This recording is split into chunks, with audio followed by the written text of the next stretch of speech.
Mari kita siapkan hati kita untuk datang di hadirat Tuhan. Haleluya. Beri puji,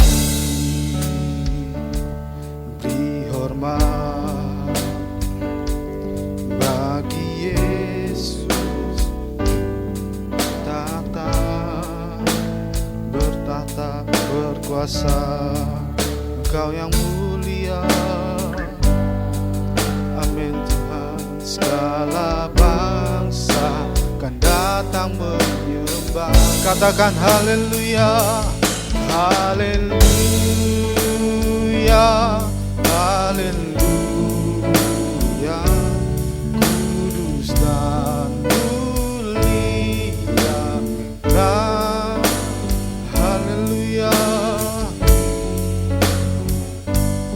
haleluya. Ku sembah Kau Yesus. Lebih sungguh-sungguh lagi katakan dari awal. Beri puji, beri hormat, beri puji, beri hormat. Amin Tuhan. Bagi Yesus yang duduk di amin, berkuasa mulia. Segala bangsa kan datang menyembah. Amin. Haleluya, haleluya. Kudus dan mulia, nah haleluya. Amin Tuhan. Haleluya. Sembah Kau Yesusku. Lagi katakan haleluya, haleluya, haleluya. Kudus dan mulia namamu. Haleluya, haleluya. Ku sembah Kau Yesus, ku sembah Kau. Mari kita ulangi lagu ini dari awal. Oh, beri puji, beri hormat bagi Yesus. Datang berkuasa mulia. Segala bangsa kan datang. Lebih sungguh-sungguh katakan haleluya.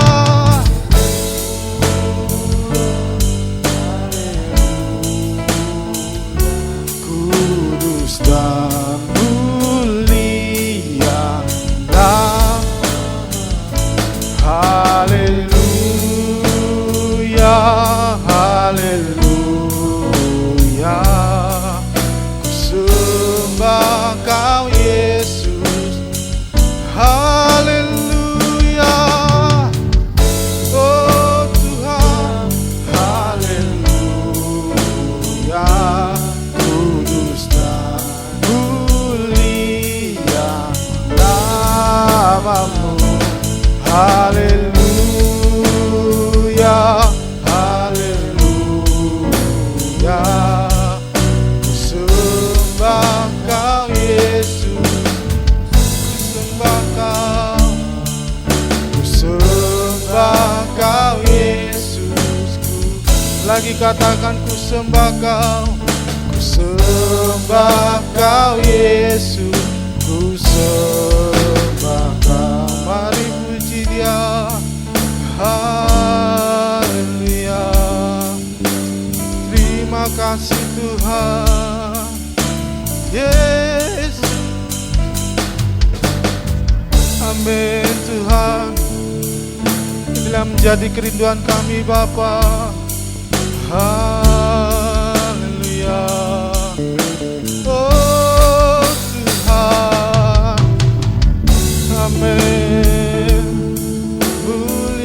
namamu Bapa. Haleluya. Amin Tuhan. Kau urapi setiap kami Bapa. Haleluya. Oh Yesus. Terima kasih Tuhan. Salam. Selamat pagi Bapak Ibu Saudaraku yang dikasihi oleh Tuhan. Puji nama Tuhan. Kalau di kesempatan pada pagi hari ini kita masih boleh kembali bersama-sama beribadah kepada Tuhan.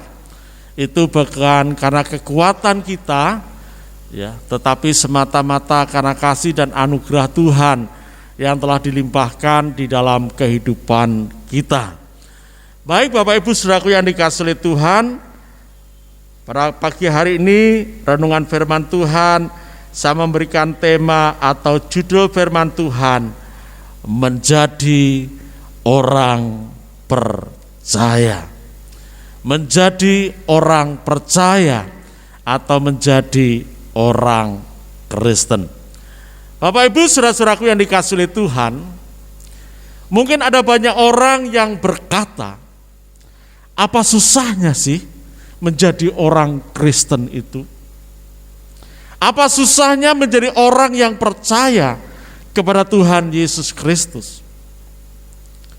Mau saya sampaikan pada pagi hari ini, bukan masalah apa susahnya menjadi orang Kristen atau apa susahnya menjadi orang percaya.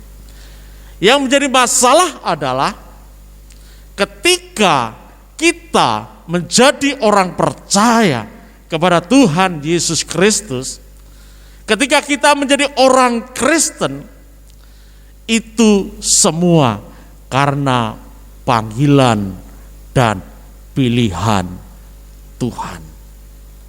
Nah Bapak Ibu saudara-saudaraku yang dikasihi oleh Tuhan, kalau sampai pada hari ini kita masih menjadi orang-orang yang dipilih oleh Tuhan, ya, kita tetap percaya kepada Tuhan Yesus Kristus.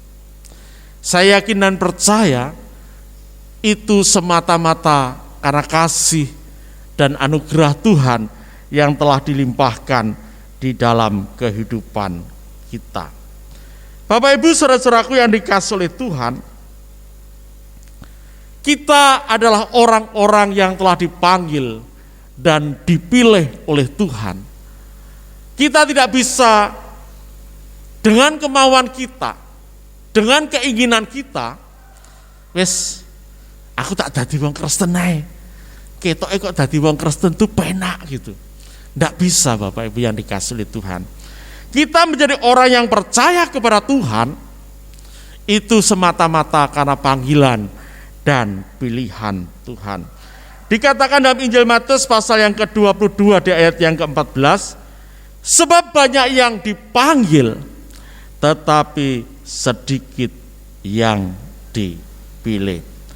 Bapak Ibu saudara-saudaraku yang dikasihi oleh Tuhan, dalam pelayanan Tuhan Yesus, dimanapun Tuhan melayani, baik di kota, di desa, di kampung, di bukit, di lapangan-lapangan, maupun di pesisir pantai. Bukan hanya puluhan orang, bukan hanya ratusan orang, tetapi ribuan orang berbondong-bondong mengikuti kemana Tuhan Yesus dia berada. Nah Bapak Ibu saudara-saudaraku yang dikasihi oleh Tuhan, ada begitu banyak orang yang berbondong-bondong mengikut Tuhan kemanapun Tuhan pergi. Namun hanya 12 orang saja yang dijadikan murid atau rasul Yesus. Jadi tidak semua orang yang berbondong-bondong mengikuti Tuhan, mereka memang dipanggil ya, untuk mengikut Tuhan. Tetapi tidak semua orang dipilih oleh Tuhan untuk menjadi rasulnya. Nah, Bapak Ibu saudara-saudaraku yang dikasihi oleh Tuhan, menjadi orang percaya, menjadi orang Kristen itu merupakan orang-orang pilihan Tuhan. Tidak semua orang bisa menjadi orang percaya.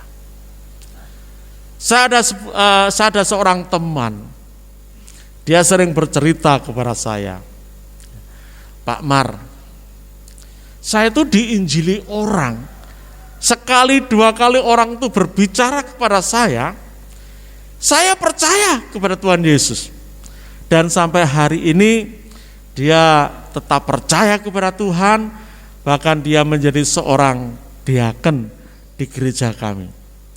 Nah, Bapak Ibu saudaraku yang dikasihi Tuhan, tetapi dia berkata, saya tuh ngomong sama orang, sampai hari ini Pak Mar, orang itu tidak bertobat.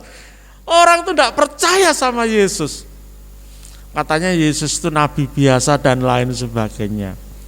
Nah, Bapak Ibu saudara-saudaraku yang dikasihi oleh Tuhan, kalau kita membaca dalam 1 Petrus pasal yang ketiga, di ayat yang ke-18 sampai dengan ayat yang ke-20, firman Tuhan katakan demikian.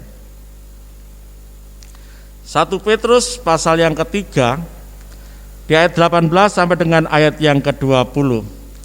Sebab juga Kristus telah mati sekali untuk segala dosa kita, Ia yang benar untuk orang-orang yang tidak benar, supaya Ia membawa kita kepada Allah. Ia yang telah dibunuh dalam keadaannya sebagai manusia, tetapi yang telah dibangkitkan menurut roh. Dan di dalam roh itu juga Ia pergi memberitakan Injil kepada roh-roh yang di dalam penjara. Di ayat yang ke-20, yaitu kepada roh-roh mereka yang dahulu pada waktu Nuh tidak taat kepada Allah, ketika Allah tetap menanti dengan sabar waktu Nuh sedang mempersiapkan bahteranya, di mana hanya sedikit, yaitu 8 orang yang diselamatkan oleh air bah itu. Nah, Bapak Ibu saudara-saudaraku yang dikasihi oleh Tuhan, dan sebagai orang-orang yang percaya kepada Tuhan, kita adalah orang-orang pilihan Tuhan. Keselamatan pun Dia memberikan jaminannya. Dikatakan dalam Kisah Para Rasul pasal yang keempat, di ayat yang ke-12. Kisah Rasul 4 ayat 12, firman Tuhan katakan demikian. Dan keselamatan tidak ada di dalam siapapun juga selain di dalam Dia, sebab di bawah kolong langit ini tidak ada nama lain yang diberikan kepada manusia yang olehnya kita dapat diselamatkan. Jadi Bapak Ibu saudara-saudaraku yang dikasihi oleh Tuhan, ketika kita menjadi orang yang percaya kepada Tuhan, ketika kita menjadi orang Kristen, kita adalah orang-orang pilihan Tuhan. Kita harus meyakini itu. Betapa besar kasih dan anugerah Tuhan bagi kita. Tuhanlah yang telah menjadikan kita sebagai orang-orang yang percaya kepada Dia, bukan karena kemauan kita, juga bukan karena keinginan kita. Di dalam Injil Yohanes pasal yang ke-15 di ayat yang ke-16, firman Tuhan katakan demikian. Yohanes 15 ayat 16a, firman Tuhan katakan, bukan kamu yang memilih aku, tetapi akulah yang memilih kamu. Jadi ketika kita menjadi orang yang percaya kepada Tuhan, itu bukan karena kemauan kita, bukan karena keinginan kita untuk percaya kepada Tuhan, tetapi semata-mata kita menjadi orang-orang yang telah dipilih oleh Tuhan.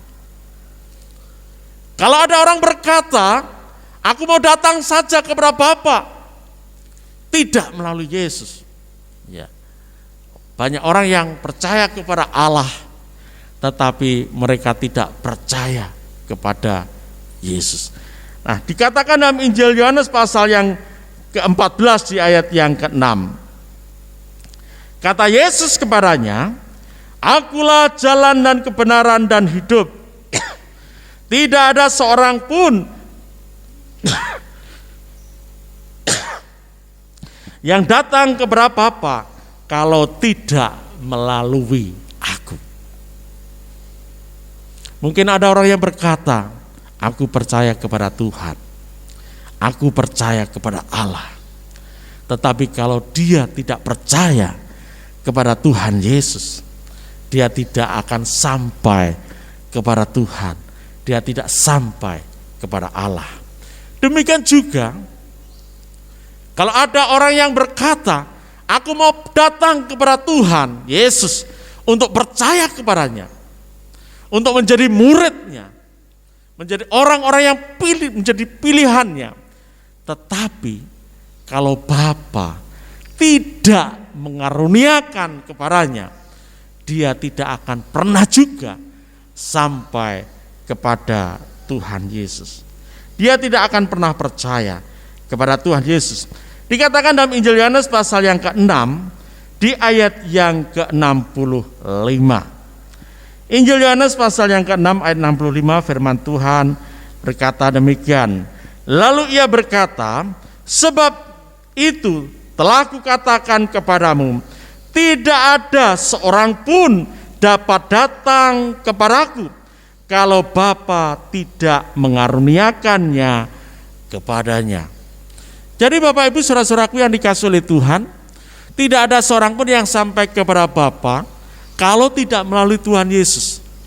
Dan tidak ada seorang pun yang datang kepada Tuhan Yesus untuk percaya kalau Bapa tidak mengaruniakannya kepadanya. Jadi betapa bersyukurnya kita di kesempatan pada pagi hari ini kalau kita tetap menjadi orang yang percaya kepada Tuhan. Salah satu contohnya adalah Nuh.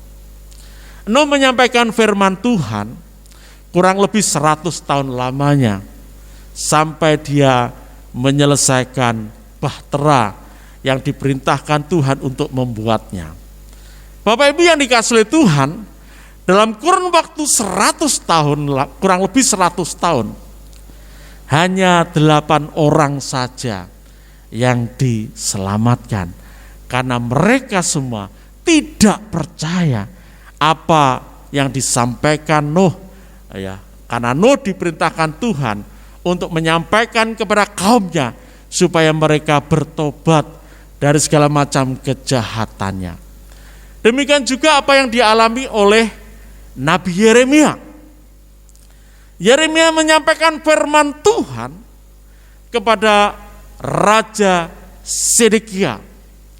Namun dari rajanya sampai rakyat jelatanya, satu orang pun tidak ada yang percaya.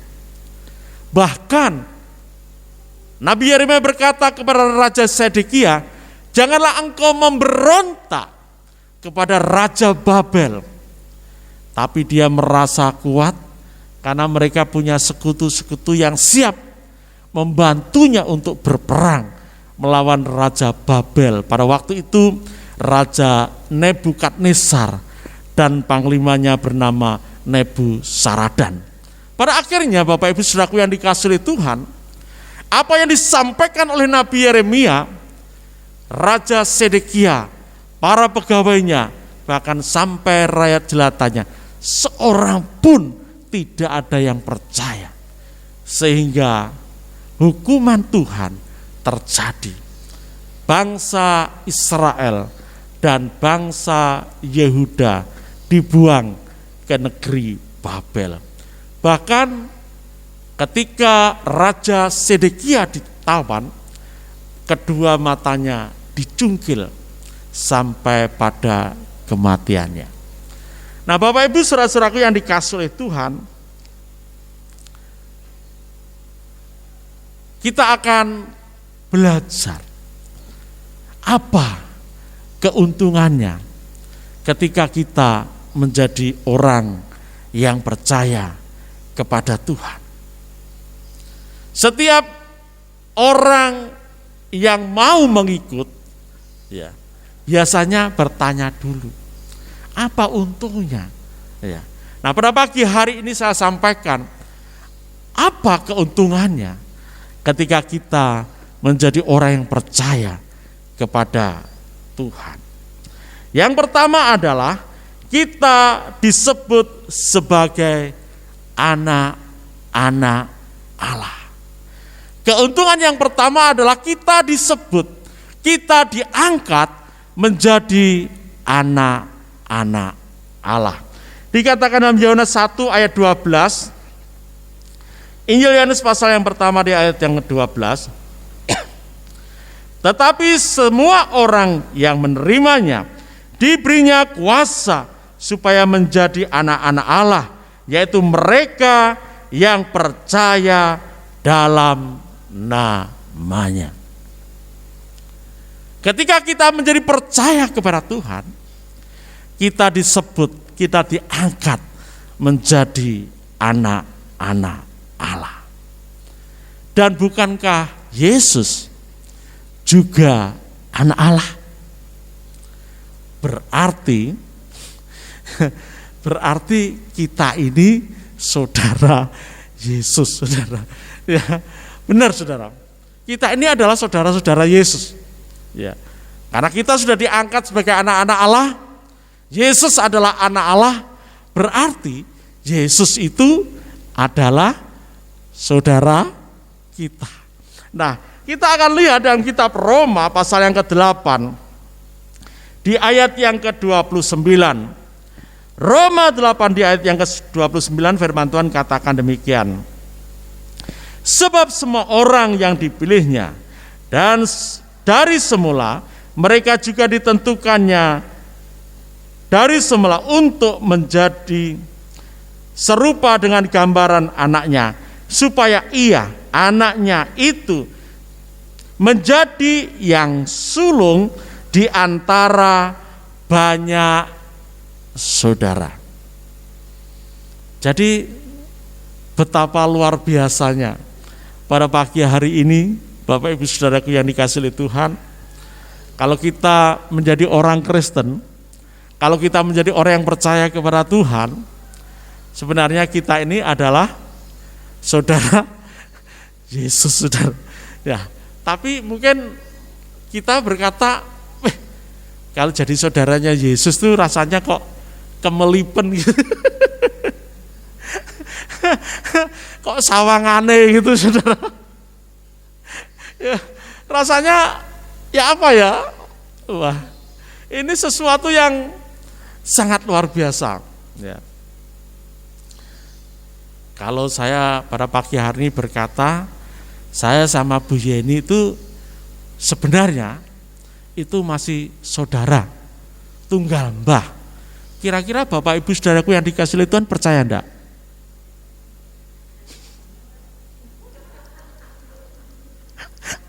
Kira-kira percaya enggak kalau saya dengan Bu Yeni masih saudara tunggal mbah?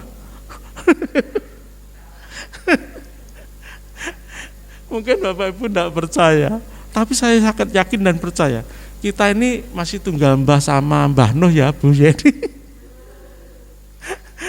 Karena ketika air bah itu melanda seluruh permukaan bumi, ya semua manusia akan mati. Tinggal 8 orang saja. Nuh bersama dengan istrinya, Sem, Ham, dan Yafet bersama dengan istrinya. Nah, mungkin saya keturunan Yafet, Bu Yeni keturunan Sem, tapi masih tunggal Mbah Nuh. Nah, kalau diurutkan itu saudara, tapi orang Jawa bilang tuh kadang-kadang kita ini kepaten obor, ya. Tahu kepaten obor? Kadang-kadang kalau neneknya itu tidak, orang Jawa ngrenahne itu apa ya? Kayak lo mbahmu sing nomor loro, kayak mbahmu sing nomor telu, kayak sing nomor papat. Nah, dulur iki. Nah, kadang-kadang saya itu, kakak saya itu sudah punya mantu dan sudah punya cucu, saya tuh enggak tahu namanya cucunya itu siapa. Karena apa? Saya ada di Pasuruan, saudara saya itu ada di Kediri, jarang ketemu. Ya. Nah, makanya kita berusaha ya. Kalau masih kita berkumpul dengan saudara krenah-krenah no. Ya, artinya kenal-kenal no. Jadi nanti kalau ketemu di jalan, oh itu dulurku gitu. Ya. Nah, Bapak Ibu saudara-saudaraku yang dikasihi oleh Tuhan. Nah, supaya kita tidak ada perasaan kok kemelipen ya jadi saudaranya Tuhan Yesus itu kok sawangane gitu. Nah, akhirnya Tuhan Yesus berkata di dalam Injil Yohanes pasal yang ke-15 di ayat yang ke-15. Injil Yohanes pasal yang 15 di ayat yang ke-15, firman Tuhan katakan demikian. Aku tidak menyebut kamu lagi sebagai hamba, sebab hamba tidak tahu apa yang diperbuat oleh tuannya. Tetapi aku menyebut kamu sahabat, karena aku telah memberitahukan kepada kamu segala sesuatu yang telah kudengar dari Bapakku. Makanya ada pujian, Yesus sahabatku, Kaulah perlindunganku, sahabatku ialah Yesus, semuanya bagiku. Jadi kalau kita menyebut dia sahabat, itu rasanya enggak kemelipen teman-teman. Dan Yesus menyebut kita juga sahabat. Itu artinya apa, Bapak Ibu yang dikasihi oleh Tuhan? Tuhan ingin apa ya? Kedekatan dia dengan kita, supaya tidak terjadi apa? Jurang pemisah. Kita benar-benar saudaranya, kita benar-benar sahabatnya. Jadi keuntungan yang pertama, ketika kita menjadi orang yang percaya kepada Tuhan, kita diangkat, kita disebut sebagai anak-anak Allah. Keuntungan yang kedua adalah karena kita sebagai anak-anak Allah, maka kita berhak menjadi ahli waris. Ya. Anak itu kan punya hak untuk menjadi ahli waris orang tuanya. Nah, dikatakan di dalam kitab Galatia pasal yang keempat di ayat yang ke-28. Galatia 4 ayat 28. Dan kamu saudara-saudara, kamu sama seperti Ishak adalah anak-anak janji. Ketika kita percaya kepada Tuhan, kita ini adalah anak-anak janji. Dan anak janji itu berhak menerima warisan dari orang tuanya. Bapak Ibu saudara-saudaraku yang dikasihi oleh Tuhan, Abraham mempunyai 3 orang istri dengan 8 anak laki-laki. Jadi Abraham itu istrinya 3, anaknya laki-laki berjumlah 8. Dari Sarah melahirkan seorang yang bernama Ishak. Dari Hagar, hamba Sarah, melahirkan seorang yang bernama Ismail.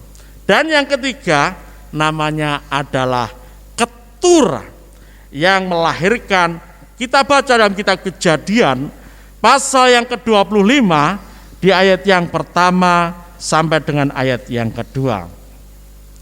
Kejadian 25 di ayat yang pertama dan ayat yang kedua. Abraham mengambil pula seorang istri namanya Keturah. Perempuan itu melahirkan baginya Zimran, Yoksan, Medan, Midian, Isibak, dan Suah.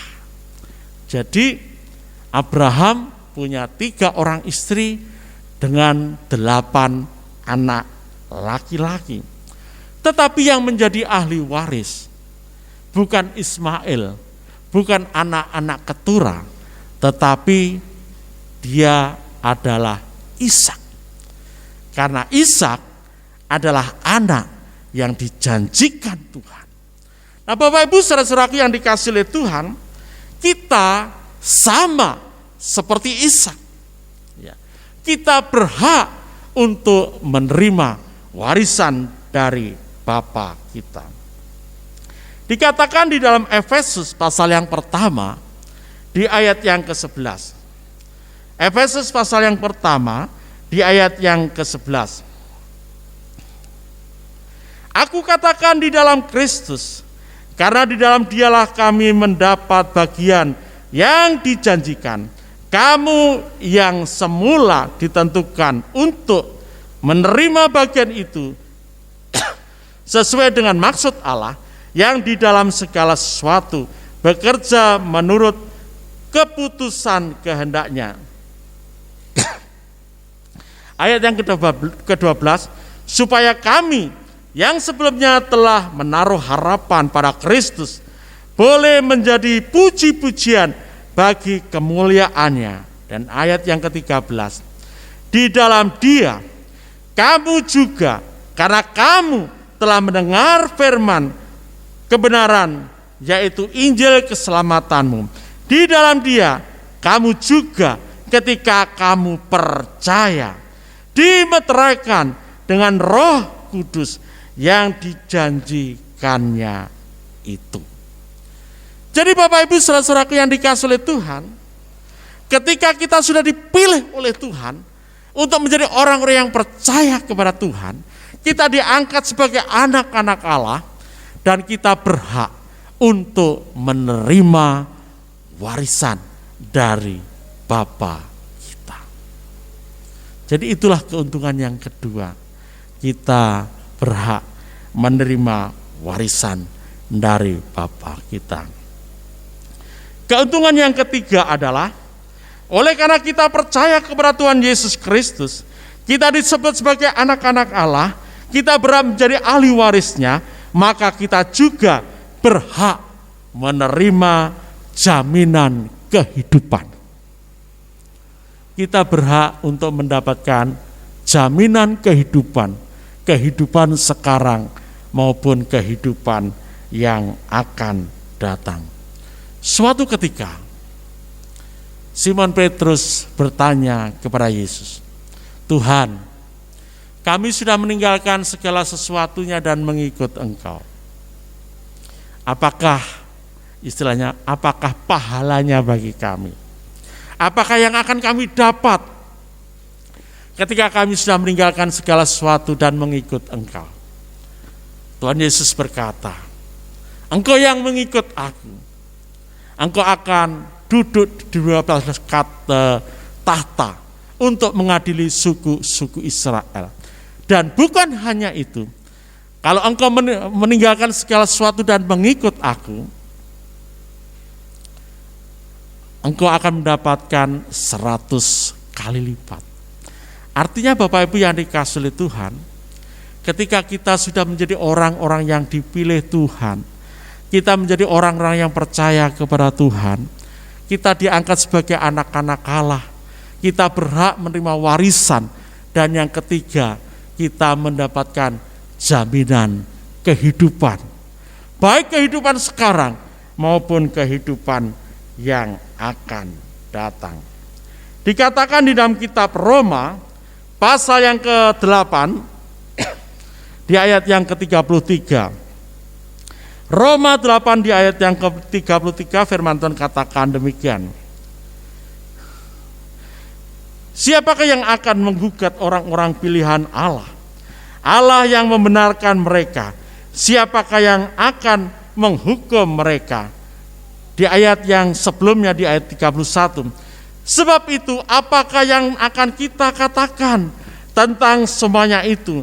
Jika Allah di pihak kita, siapakah yang akan melawan kita? Bapak Ibu saudara-saudaraku yang dikasihi oleh Tuhan, Tuhan memberikan segala sesuatunya kepada kita. Keselamatan Dia berikan, keselamatan Dia jamin. Kita diangkat sebagai anak-anak Allah, menerima sebagai hak waris, dan kita mendapatkan jaminan kehidupan. Jadi mari kita tetap percaya kepada Tuhan. Sekalipun dalam kehidupan kita ada banyak tantangan yang harus kita hadapi. Selama kita menumpang di muka bumi ini, tentu ada banyak masalah, pergumulan hidup. Tetapi ketika kita tetap percaya kepada Tuhan, Dia menjamin segala sesuatunya. Hari ini Bapak Ibu yang dikasihi oleh Tuhan, saya juga menghadapi masalah, saya juga menghadapi kendala kesehatan. Tetapi oleh karena kemurahan Tuhan, kalau pada pagi hari ini kita boleh bersama-sama beribadah kepada Tuhan, itu juga karena kemurahan Tuhan, anugerah Tuhan yang dinyatakan di dalam kehidupan kita. Betapa besar kasih Tuhan atas kehidupan kita. Inilah yang dapat saya sampaikan renungan firman Tuhan pada pagi hari ini. Mari kita tetap menjadi orang-orang pilihan Tuhan, tetap percaya kepada Tuhan.